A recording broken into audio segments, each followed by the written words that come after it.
Welcome, survivors, burnout community, and those just interested. It's Kelly Bubolz, trainer, author, speaker, and your burnout prevention mentor. Burnout is not taboo. It's our reality in this chaotic, fast-paced world. But we're not going to let it drive the narrative to our stories. We're going to do something about it. So let's dig in.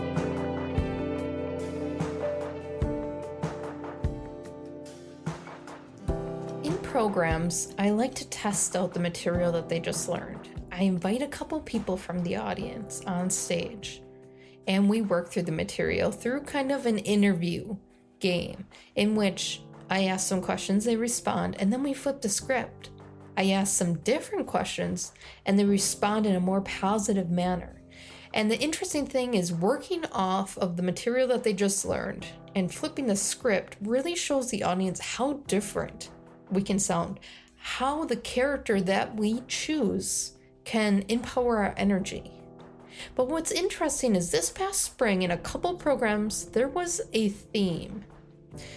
There was a theme of multiple people stating that they wish that their new character, the character that they choose, would practice more patience.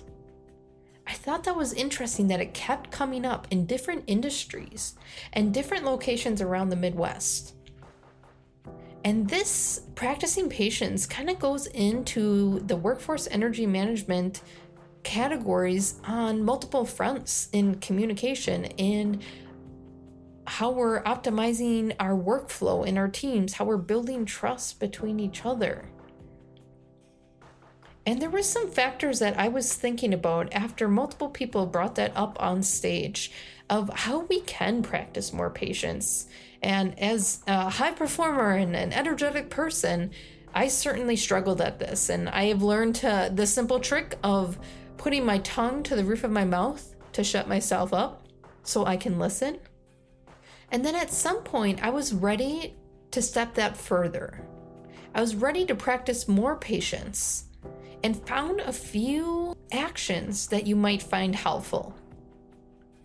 The first action was to set realistic expectations.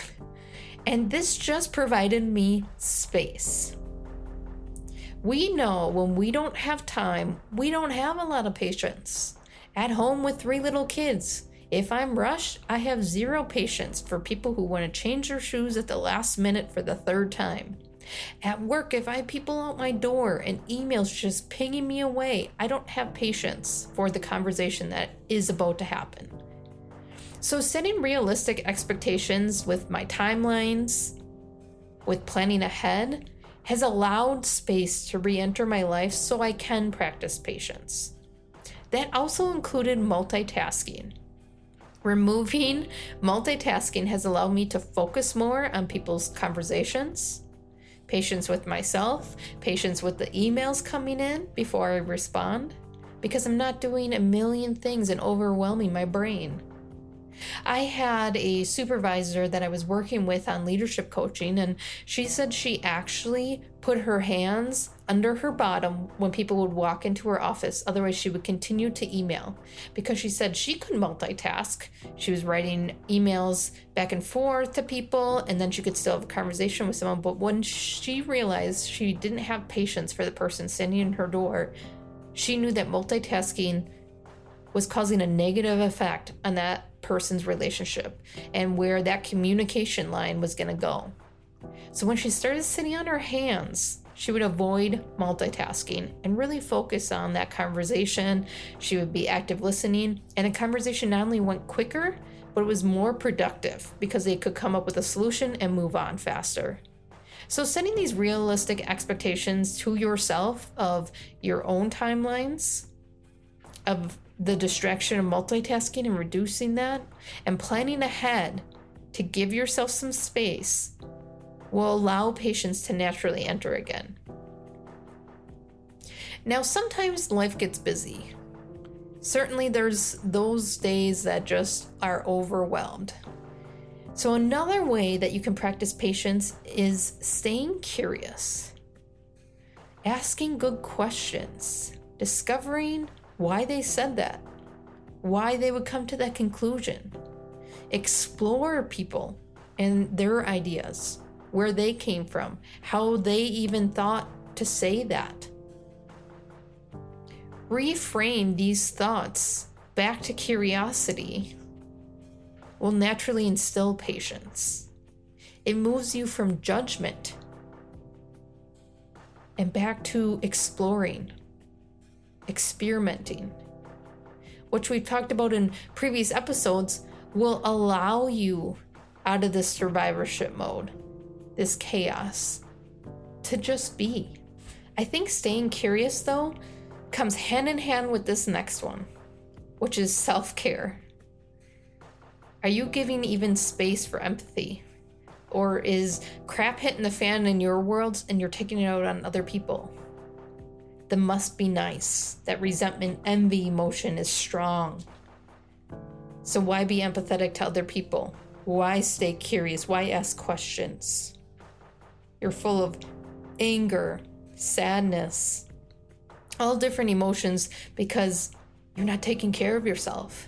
And to tell you the truth, just based on my burnout crash and recovery, I will tell you the number one thing and factor that affected me the most was the physical side. If physically you are not well, you are cognitively not there. You have all that brain fog. You don't have capacity to make decisions and have conversations, which is therefore affecting all different emotions that are bottling up, which then spills over to relationships naturally.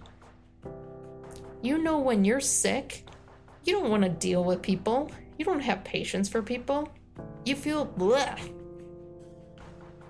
So I think staying curious is a great way to practice patience, but that means you got to take care of yourself. If you don't know how, start with the physical side.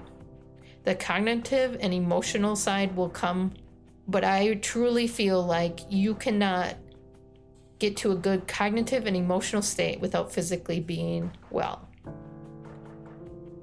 Now, two other areas that don't involve self-care, but certainly you have to take action, is limiting distractions.